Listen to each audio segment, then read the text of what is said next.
Hi, this is Chris Green, the History Chap. Last week I spent a couple of days visiting London, and as a history buff, it's a great city to go and visit. There's just so much famous and not so famous stuff to see. So I took the opportunity to visit Westminster Abbey for the first time in yonks, and there, amongst the tombs of kings and queens like Henry V and Queen Elizabeth I, and memorials to so many heroes from British history, you'll find the tomb of the unknown warrior.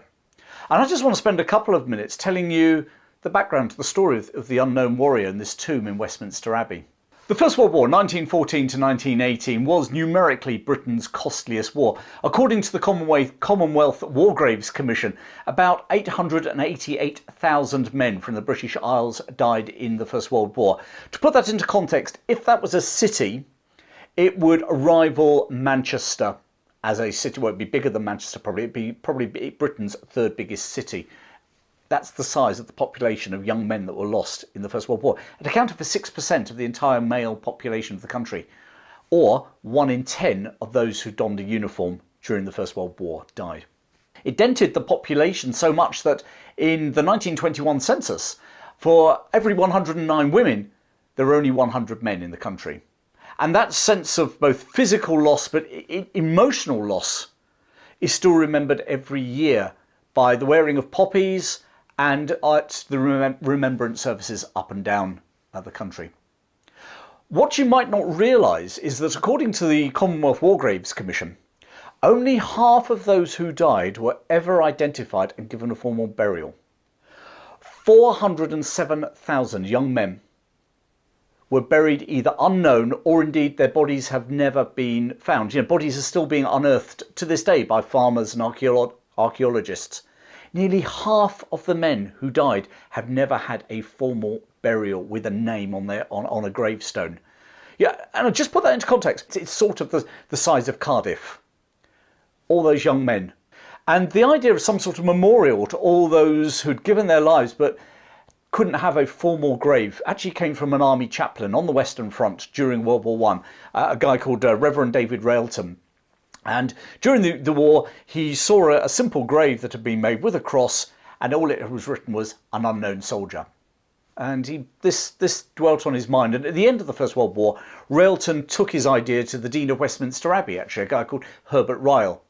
And the wheels started in motion. On the 7th of November, 1921, 4 bodies wrapped in Union flags were brought to a British commander, a man called General Wyatt, in France. The bodies came from the bloodiest battlefields where the British soldiers had fallen during the First World War on the Western Front. The Somme, Ypres, one of which the battles was known as Passchendaele, Arras and Aisne. Aisne, there were actually 3 battles of Aisne. That's sort of northeast of Paris. A lot of people don't know about Aisne. But anyway, these were where the 4 bodies were brought from. They were covered in Union flags, as I say, and General Wyatt was left with just one officer with him, so that there was no looking, no peeking. And General Wyatt picked one of those bodies wrapped in Union flags at random, the unknown warrior. And to this day, no one knows, which of the battlefields that warrior came from. They don't know whether the warrior was an officer or a common soldier. They don't know what their religion was. They don't know whether they came from England or Scotland or Wales or Ireland, or indeed if they were one of the 200,000 men who died from Britain's empire serving in the First World War. No one knows. The warrior genuinely represents a national tribute and a nation in mourning. The body was brought from France in great state on a battleship or on a destroyer, and it was placed in an oak coffin. And the oak actually came from a tree at Hampton Court Palace. And the body was brought to London. Inside the coffin was placed a warrior's sword from the 16th century, a warrior's sword from the Tower of London. On the 11th of November 1920, the first Remembrance Sunday service was held. We held them now every year, but that was the first one held at the cenotaph in London. And the warrior's body had been drawn to the cenotaph on a gun carriage. And after the service, King George V, actually normally nowadays the royal family will put their wreaths down at the cenotaph. But actually on this occasion, George V placed his wreath on the hearse, on the gun carriage. And he followed the gun carriage along with the rest of the royal family and senior politicians and military commanders to the north door of Westminster Abbey, where there was a service. The warrior was carried into the Abbey by Britain's most senior military commanders, all acting as pallbearers, and that included Admiral Lord Beatty, Field Marshal French, Field Marshal Lord Haig, and they came through a guard of honour mounted by 100 holders of the Victoria Cross, Britain's highest medal for valour. And the Victoria Cross Guard of Honour was commanded by a 31-year-old New Zealander, Bernard Freyberg, VC, who's a fascinating guy. You should look up his story. It's a fascinating story that spans both world wars.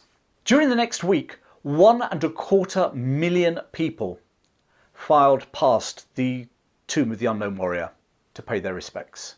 The coffin was gently laid into its grave near the west door of the Abbey and was buried in soil that had been brought from the Western Front in France. A year later, 11th November 1921, which incidentally was the first Poppy appeal, a black marble slab from a quarry in Belgium was placed over the grave with the wording that you can now see. A month earlier, in October 1921, General Pershing, the commander of the US forces in World War I on the Western Front, placed the US Congressional Medal of Honor on the tomb of the unknown warrior. And it's still there, not on the tomb. If you just look to the side, the medal's still there. It's on a pillar, encased in a pillar, just to the right-hand side if you're looking towards the door of the Westminster Abbey. And, you know, that's soldiers honouring each other, but allies in war honouring each other as well. And maybe the last little fact that you may or may not know is that every royal bride who's been married at Westminster Abbey since then has placed her bouquet on the tomb of the unknown warrior, including our current Queen, and indeed most recently the Duchess of Cambridge, Princess Kate. So next time you're in London, why not check out Westminster Abbey? You know, if you want a dose of British history all in one place, in one go, you've got it all there. You've got the tombs of royals, memorials to scientists, writers, explorers, soldiers, prime ministers, and you can also go and see and pay your respects to the fallen at the tomb of the unknown warrior. Thanks for joining me. Keep safe. I'll see you very soon.